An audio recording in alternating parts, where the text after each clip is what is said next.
स्वस्ति पन्थामनुचरेम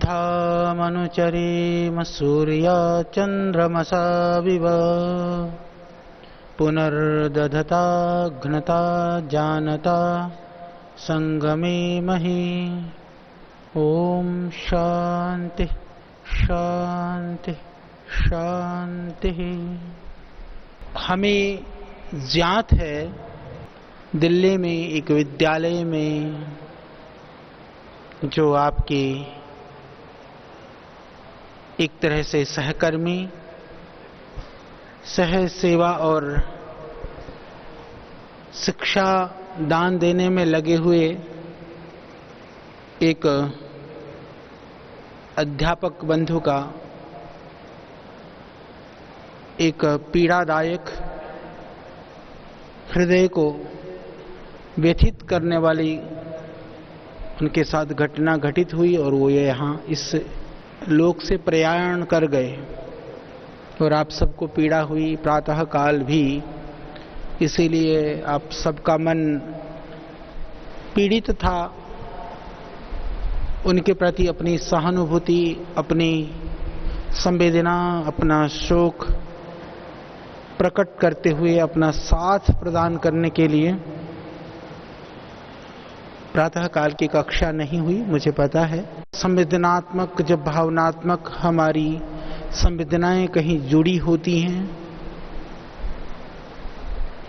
और उन संवेदनाओं को कहीं कुठाराघात होते हुए वह भी अप्रत्याशित रूप से जब हम देखते हैं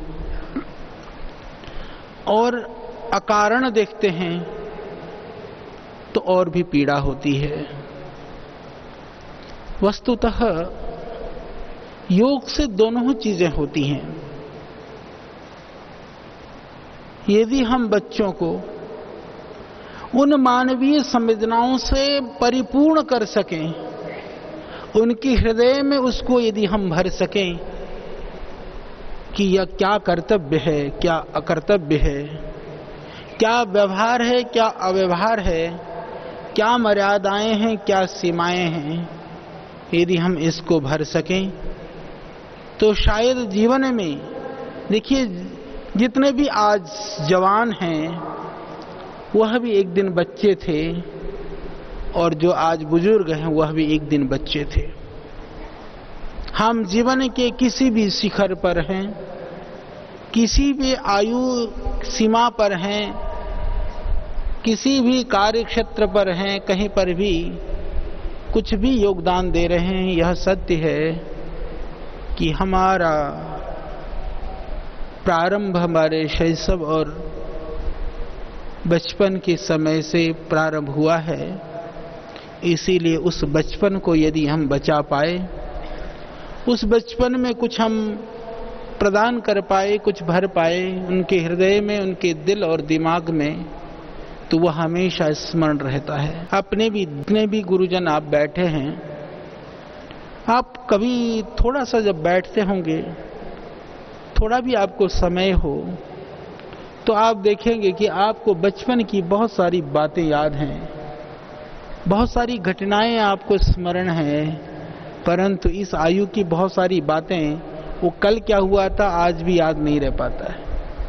तो बचपन के समय पर जो चीजें मस्तिष्क में डल जाती हैं वह अमिट छाप छोड़ जाती हैं। इसीलिए क्योंकि भगवान ने आपको जो दायित्व दिया है उन बच्चों को,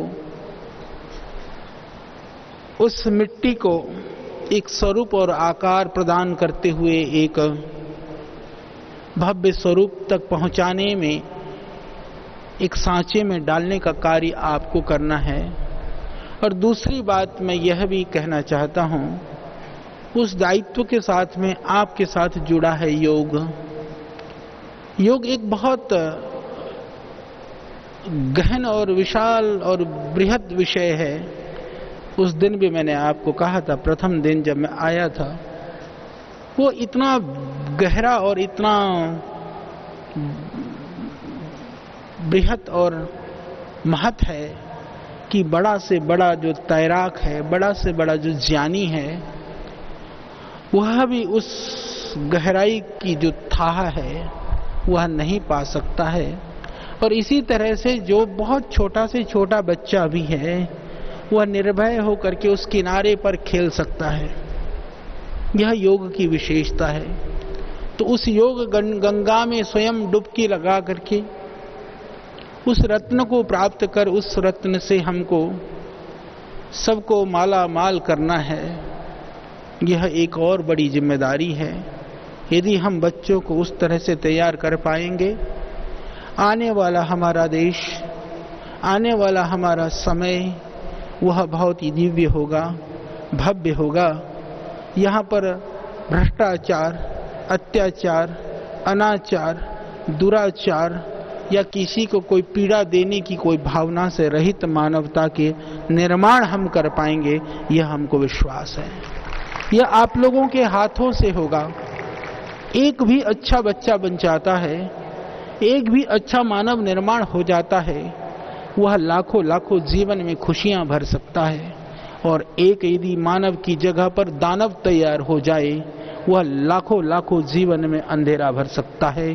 तो गुरु का काम है असतो मा सद्गमय तमसो मा ज्योतिर्गमय, कि हमको ऐसे बच्चे तैयार करना है वो अंधकार की ओर नहीं, वो प्रकाश की ओर चलने वाले बने। प्रकाश की ओर चलने वाले ही नहीं, वह स्वयं प्रकाशित होकर के पूरी दुनिया को प्रकाशमान करने में सक्षम हो। ऐसा कार्य हमको सोच करके हमको प्रवृत्त होना है। भगवान बुद्ध ने एक ही, जब किसी ने कहा, उनसे पूछा कि हमको ऐसा कोई उपदेश दीजिए जो हमको स्मरण भी रहे, थोड़ी सी बात को याद रख करके हम अपने जीवन को ठीक कर सकें। तब उन्होंने कहा था, आपो दीपो भव। चाहते हो तुम दुनिया को प्रकाश दें तो वह रोशनी अपने अंदर पैदा कर लो, स्वयं को दीपक बना लो। यदि तुम स्वयं दीपक बन गए तो समझ लेना फिर यह जहान प्रकाशित होने से, इस दुनिया को रोशन होने से फिर कोई नहीं रोक सकता। हमको ऐसा बनना है। तो एक पक्ष यह है कि हमको योग के द्वारा बच्चों के निर्माण और से लेकर के राष्ट्र निर्माण का जो अभियान है उसको सार्थक करके, सिद्ध करके और व्यवहारिक रूप से और बड़े स्तर पर करके दिखाना है। दूसरा पक्ष यह है कि यदि ऐसा ना हुआ तो क्या होगा। ऐसा ना हुआ तो जो दुनिया में जो अंधकार है, दुनिया में जो विषमताएं हैं, दुनिया में जो विकृतियां हैं, उसको ठीक करने के लिए कभी कोई आएगा नहीं। यह अंधेरा और बढ़ता जाएगा। शास्त्र में हजारों साल पहले ऋषियों ने लाखों वर्ष पहले लिख दिया था, मातृवान पितृवान आचार्यवान पुरुषो वेद, कि बच्चा तैयार होता है, सबसे बड़ा योगदान माँ का होता है, फिर पिता का होता है, फिर आचार्य का होता है। दुर्भाग्य से आज हमारी माँ को समय नहीं है, क्योंकि कार्य में इतने व्यस्त हैं, इतनी जिम्मेदारियां हैं कि बच्चों को तैयार कर पाए। पिताजी के पास भी इतनी फुर्सत नहीं है वो बच्चे को बहुत सारी चीज सिखा सकें। अब हमारे समाज में दादी नानी के नुस्खे भी, दादी नानी की लोरियां भी और हमारे दादा की कहानियां भी अब समाज से विलुप्त होती जा रही हैं। जहां सहज रूप से बहुत कुछ सीखने को मिलता था, वो पारिवारिक परंपराएं, वो संयुक्त परिवार की भावनाएं, या उसमें समय देने की एक जो प्रवृत्तियां थी, आज खंड खंड होकर के एक बहुत ही विखंडित स्वरूप में पहुंच चुका है। तो एक ही रास्ता बचता है, वह आचार्यवान पुरुषो वेदः। आप सब आचार्य हैं, आपका ही सानिध्य उसके जीवन में नई रोशनी पैदा कर सकता है। उसके संस्कारों को जागृत करके उसके अंदर छिपी हुई जो मानवता है, महामानव है, उसको पूरी दुनिया के सामने उद्घाटित कर सकता है। तो उस ऊर्जा से, उस शक्ति से आप उनको भर पाएं। तो यही बात है जो घटना घटित हुई। मैंने इस संदर्भ में कहा कि इस दुर्भाग्य से यदि हमको देश को बचाना है तो इसके लिए हमको वह आचार्य बनकर के खड़ा होना होगा जो बच्चे के संपूर्ण रूपांतरण के लिए स्वयं जिम्मेदारी लें। हम स्वयं सोचें कि मैं कम से कम मेरी क्लास के बच्चों को, मैं अपने स्कूल के बच्चों को बहुत एक अच्छी स्थिति पर पहुंचा सकता हूं। यदि ऐसा सोचें तो दिल्ली का प्रत्येक स्कूल एक अद्भुत मॉडल बन जाएगा। ऐसे ही पूरे देश के लोग सोचेंगे तो एक दिन, मैं जानता हूं, बहुत सारी जो आज शिक्षा की जो व्यवस्था की जो अवस्था है व्यावसायिकीकरण से, वह बहुत यहां पर स्कूलों में प्रवेश भी बुद्धि के आधार पर नहीं, अर्थ के आधार पर होता है। ये इस देश का दुर्भाग्य है। हमारे यहाँ कभी कोई शिक्षा विद्या बिकाऊ चीज नहीं होती थी। सुदामा और कृष्ण एक ही जगह पर पढ़ते थे। ये हमारी गुरुकुलीय परंपरा थी। यहाँ एक मूर्ख जो पढ़ाने से भी नहीं पढ़ सकता, उसको तो बहुत बढ़िया जगह पर जाने का मौका मिलता है। दूसरा बेचारा, वह बुद्धि तो है पर उसके पास पढ़ने के लिए विद्यालय या पुस्तक भी नहीं है। ये विषमता है। पर मैं एक बात कहना चाहता हूं, आप पूरे इतिहास को उठा करके देखना। मैं जो धन संपन्न लोग हैं उनकी कोई निंदा नहीं कर रहा हूं, परंतु महामानव के रूप में जिन्होंने इस धरा पर अपनी अमिट छाप छोड़ा या आज छोड़ रहे हैं या छोड़ने वाले हैं, कोई गुदड़े में ही निकलेगा लाल। उस लालों का ही पालन पोषण करने की, पढ़ाने की जिम्मेदारी आपकी है। वह ऐसे लाल, वह ऐसे विद्यार्थी तैयार हो जाएं कि वहां से इस देश की दशा दिशा बदलते हुए देश की व्यवस्था के लिए बहुत बड़ा योगदान वो प्रदान कर सके। इसीलिए हमको इस सुविधा को हमारी संस्कृति में प्राचीन काल से ही सबको विद्या का अधिकार प्रदान किया गया था। आज हम बात करते हैं साक्षरता की। साक्षरता जैसी चीज पहले निरक्षरता थी ही नहीं। आप प्राचीन इतिहास को देखिए, अंग्रेज आए उससे पहले के यदि आप 150 साल का जो इतिहास है उसमें देखेंगे तो आपको पता चलेगा कि इस देश में लाखों गुरुकुल थे। शिक्षा की व्यवस्था बहुत अद्भुत थी। ये तो एक सुनियोजित प्लानिंग के तहत जो शिक्षण की व्यवस्था थी उसको ध्वस्त किया गया। तो उस गौरवशाली इतिहास को, अतीत को हम स्मरण करते हुए पुनः उस गौरवशाली व्यवस्था को प्रतिष्ठापित कर सकें, इसके लिए हमको प्रयास करना चाहिए। यही चीज योग हमको सिखाता है। योग के द्वारा जहां हम शरीर को ठीक कर सकते हैं, वहीं अपने मन को भी। जैसे मैंने कहा ना, समाज की सारी विकृतियों को धोना है तो योग की जरूरत है, और उस विकृति में अपने मन को ठीक रखना है तो कैसे रखोगे? जीवन में घटित होने वाली इन विषमताओं को, इन प्रतिकूलताओं को, अप्रत्याशित घटनाओं को, उनको सामना करना हो तो आप कैसे करोगे? बिना योग का हम वह सामना भी नहीं कर पाएंगे।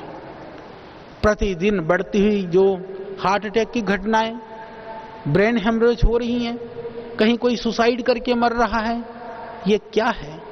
यदि आप गहराई में जाएंगे तो आप इस चीज को पाएंगे कि जब व्यक्ति अपने से परिस्थितियों को भयावह देखता है, जब वो भयानक दिखाई देने लगती हैं या प्रतिकूलताएं इतनी उसको भयानक लगती हैं कि वो अपने सामर्थ्य से, अपने जो शक्ति से उसको ज्यादा पाता है, तब आदमी ज्यादा विचलित होता है कि हम असीम सामर्थ्यशाली हैं, हमारे अंदर अथाह सामर्थ्य है, सभी तरह की प्रतिकूलताओं को और विषमताओं को सहन करने का सामर्थ्य, उनका सामना करने का सामर्थ्य हमारे अंदर है।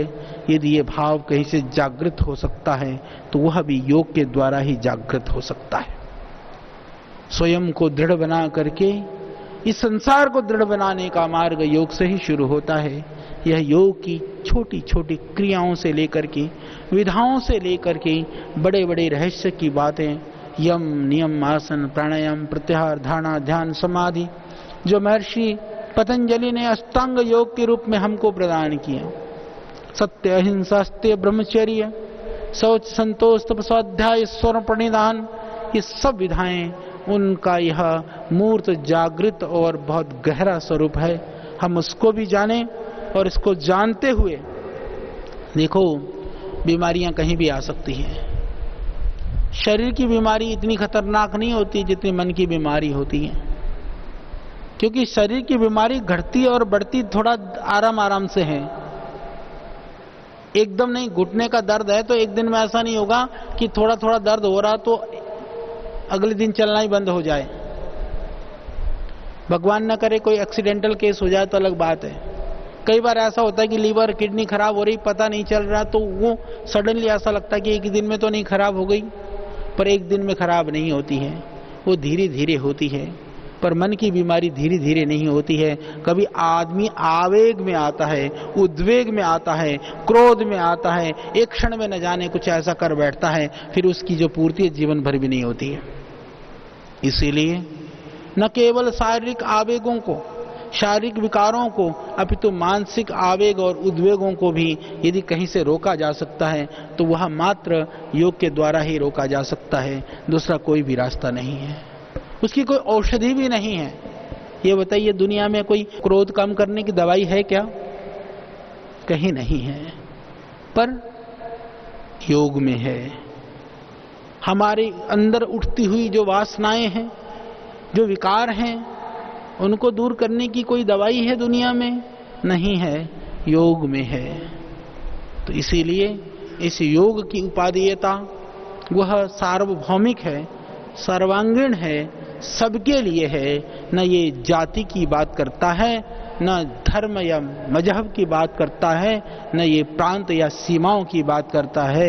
इस गहराई को हमको समझना और जानने की आवश्यकता है। ये मात्र मानवता का और मानवीय संवेदनाओं का, और एक तरह से मैं ये कहूँ कि यह प्राचीन ऋषियों की एक जो विज्ञान की इतनी बड़ी गहराई है कि वह आज के विज्ञान से भी बहुत बहुत गहरा है। तो आप इसको समझिए। इसके द्वारा हम रोग को भी ठीक कर सकते हैं, मन को भी ठीक कर सकते हैं। और एक बात और बताना चाहता हूं, दुनिया में ऐसी कोई औषधि नहीं है खा लो तो बीमारी ना हो। बहुत सारे कहते हैं हम तो बहुत सारे विटामिन लेते हैं, बहुत सारे प्रोटीन लेते हैं, न जाने किस किस चीज की गोली खाते रहते हैं कि बीमारी से बचें, फिर भी बीमारियां हो जाती हैं। ऐसी कोई सिंगल गोली नहीं, खा लो तो सारी बीमारियों से बच सको। योग एक ऐसी औषधि है, यदि उसका सेवन किया जाए तो दुनिया की भयानकतम बीमारियों से भी हम बच सकते हैं। तो इससे बड़ी अद्भुत और कोई चीज नहीं है। इसीलिए ऋषियों को कहना पड़ा, न तस्य रोगो न जरा न मृत्यु प्राप्तस्य योगाग्निमयम शरीरम, कि यदि तुमने योग की अग्नि में अपने आप को तपा लिया, या उस योग की अग्नि का जो उसकी जो ऊष्मा है यदि प्रतिदिन आपको प्राप्त होती है, तो फिर आपको चिंता करने की आवश्यकता नहीं है। न तस्य रोगो न जरा न मृत्यु, कि तुमको जरा मृत्यु और रोग यह कभी सताएगी नहीं। इसमें आप कहेंगे कि जी मृत्यु से कैसे बच सकते हैं? मैं इसमें दो बात कहना चाहता हूं। मृत्यु से अर्थ यहां पर एक तो है असमय मृत्यु से, दूसरा अर्थ यह है कि मौत से भयभीत नहीं होगे। दुनिया में आए हैं, जाना तो पड़ेगा, पर आदमी हर क्षण भयभीत रहता है। तो उससे भय से मुक्त कौन करेगा? उस भय से मुक्त भी योग ही करेगा, और कोई रास्ता नहीं है। ऋषि कहते हैं कि यदि आदमी सुबह उठ करके सोच ले, उत्थायो उत्थाय बोधभ्यम महत् भयम उपस्थितम मरण व्याधि शोकानाम किमद्यापतिष्यति। यदि सुबह उठ करके ऐसा सोच लें कि आज जीवन की सारी विषमताओं को झेलने के लिए मैं तैयार हूं, मैं सक्षम हूं, तो उसके जीवन में कभी विषमता आएगी ही नहीं। भाई मृत्यु की, रोग की, शोक की, पीड़ा की कुछ भी बात आ सकती है ना, हम पहले से तैयार रहें। क्योंकि जब सुख आता है हम कभी मना करते हैं क्या? हम कभी मना नहीं करते हैं। हमको और चाहिए और चाहिए और चाहिए, परंतु दुख आता है तो हमको थोड़ा भी नहीं चाहिए, थोड़ा भी नहीं चाहिए, थोड़ा भी नहीं चाहिए। हम ऐसा क्यों करते हैं? जब सुख आने से हमने कभी सुख को नहीं रोका तो फिर समझ लो दुख आने से तुम दुख को भी नहीं रोक पाओगे। यदि दृष्टा बन करके सुख को भी देखोगे तो दुख को भी देखने की शक्ति तुम्हारे अंदर पैदा हो जाएगी। बस यही योग हमको सिखाता है। यह जीवन यात्रा, यह कर्म पथ की एक अनवरत यात्रा है। वेद भगवान स्वयं कहते हैं, कुर्वन्नेवेह कर्माणि जिजीविषच्छतं समा एवं त्वयि न अन्यथे तो अस्ति न कर्म लिप्यते नरे। हे मनुष्य, तू दुनिया में आया है अपने कर्तव्य कर्म निभाने के लिए, इसीलिए ऐसा कर्तव्य कर्म करता चल, ऐसा कर्तव्य कर्म करता हुआ आगे बढ़ कि तू कर तो सब कुछ, परंतु लिप्त होकर के नहीं। न कर्म लिप्यते नरे, इसके दो अर्थ हैं। लिप्त होकर के कर्म नहीं करना है और यह कर्म लिप्त होने के लिए भी नहीं है। समझो आप, यह कर्म लिप्त होकर के नहीं करने का अर्थ यह नहीं कि बोले मैं थप्पड़ तो मारूंगा तेरे को पर मैं लिप्त नहीं हूं कर्म में।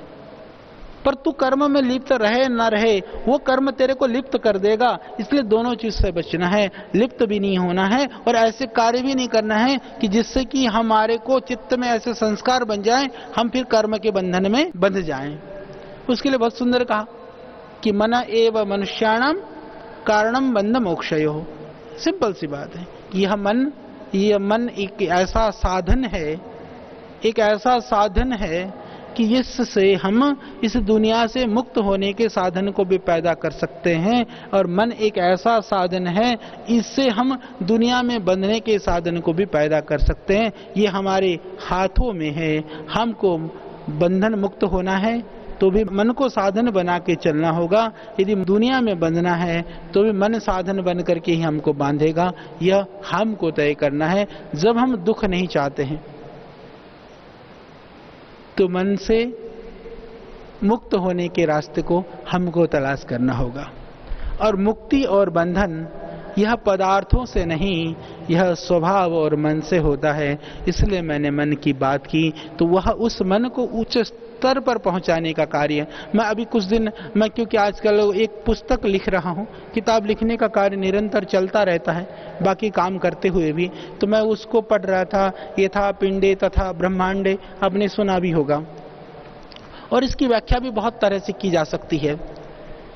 तो उस व्याख्या के अर्थ में एक जगह पर एक बहुत अच्छे साधक हुए, उन्होंने एक लाइन लिखी थी, मेरे को बड़ी दिल को छूने वाली बात लगी। हालांकि हम बहुत जानते थे, यथा पिंडे तथा ब्रह्मांड का मतलब यह है कि जो देह में दिखाई दे रहा है वही दुनिया में है। सामान्य रूप से तो उसका यही अर्थ है, ये जो तुम्हारे अंदर है वही सारे संसार में है।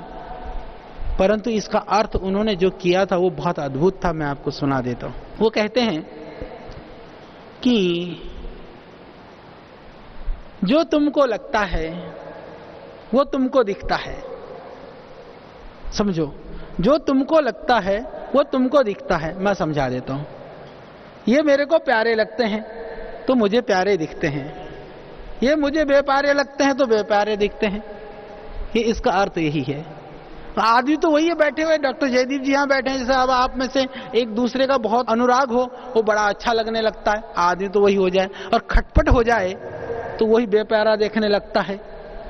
तो अब तो वही है, उसमें कुछ बदला नहीं। बदला तो हमारी जो निगाहें हैं, हमारी भावनाएं और संवेदनाएं हैं। यही है यथा पिंडे तथा ब्रह्मांडे। जैसा तुम्हारे को दिखता है, जैसा तुम महसूस करते हो ना, वैसा ही दिखता है। एक आदमी को मान लीजिए कि कोई भी चीज देख करके जो जैसा प्रतीत होता है, मान लीजिए मैं यहाँ बैठ करके आपको सुना रहा हूँ, किसी को मैं आयुर्वेद वाला लगता हूँगा, किसी को मैनेजमेंट वाला लगता हूँगा, किसी को शायद कुछ भी नहीं लगता हूँगा। तो आप जो महसूस करते हैं, और इससे फिर दूसरा लाभ क्या होता है। एक जगह पर मांडुक्य उपनिषद कारिका है, गौड़पाद आचार्य हुए, जो आद्य शंकराचार्य जी महाराज हुए, उनके गुरु जी थे। वहां उन्होंने एक बात लिख रखी है कि वो कहते हैं कि भावना करने से क्या लाभ है। किसी ने किसी के प्रति कोई भी भाव कर लिया, वो वहां पर बात थी, पूजा की थी, आराधना की थी, उपासना की थी, कि बोले जैसी भावना करने से क्या हमारा कल्याण हो जाएगा क्या। बोले ये मूर्ति जो है मेरे को मोक्ष तक ले जाएगी क्या? उन्होंने कहा बिल्कुल नहीं ले जाएगी। फिर बोले इसको हम क्यों वो करें? तो वहां एक बात आती है, उन्होंने कहा कि वो मूर्ति से नहीं जाएगा तो अपनी भावना से जाएगा। यदि हमारा मोक्ष होगा तो हमारी भावना से होगा, क्योंकि ये जितनी प्रबल और जितनी शक्तिशाली और जितना दृढ़ होगा ना, उतने ही हमको लक्ष्य तक पहुंचाता है। क्योंकि कई बार आदमी बहुत बड़े बड़े काम को भी सिर्फ भावना के बलबूते पर, इच्छा शक्ति और दृढ़ता के बलबूते पर कर लेता है, और कई बार भावना को भयाक्रांत करके रस्सी को भी सांप समझ करके मर जाता, डर के मारे। तो यह इतनी शक्ति है, इतनी ऊर्जा है। इस ऊर्जा को पैदा करें अंदर से, इस सकारात्मकता को, इस संकल्प को, इस दृढ़ता को हम अपने जीवन में पैदा करें। इसी को ही दुनिया के कोने कोने तक पहुंचाने का हम प्रयास करें। तो आप लोगों को बस इतनी सी बात ये बतानी थी कि योगी बनो, उस योग को अपने अंदर धारण करो। इससे स्वयं का तो भला होगा, दुनिया का भी होगा, देश का भी होगा, स्कूल का भी होगा, बच्चों का भी होगा, और सारे जहां का होगा। जो हम चाहते हैं कि इस पूरी दुनिया को बहुत सुंदर बनता हुआ देखना चाहते हैं। यहाँ कोई रोग, शोक, व्याधि, विषमता न हो, तो उस दुनिया का निर्माण शायद हम कर पाएंगे। तो बहुत ही हमको लाभ